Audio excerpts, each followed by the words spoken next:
روایت ہے سیدنا ابی بن کعب رضی اللہ عنہ سے، رسول اللہ صلی اللہ علیہ وسلم نے فرمایا، وہ وقت قریب ہیں کہ دریائے فرات سونے کے ایک پہاڑ کو ظاہر کرے گا۔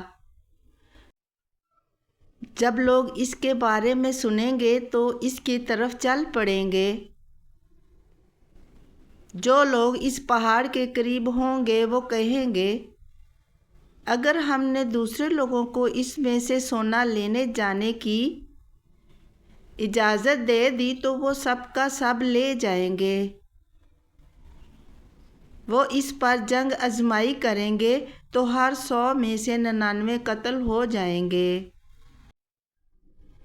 اور جو شخص وہاں موجود ہوگا اور اس میں سے کچھ لے لے گا۔ صحیح مسلم حدیث نمبر 7275۔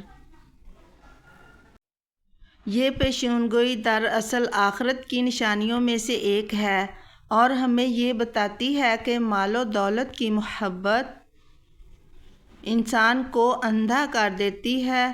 خواہش زر کے پیچھے لگ کر لوگ اپنی جان تک گنوا بیٹھیں گے۔ دولت کی محبت انسان کو تباہ کر دیتی ہے، مگر ایمان کی دولت انسان کو ہمیشہ کے لیے کامیاب بنا دیتی ہے۔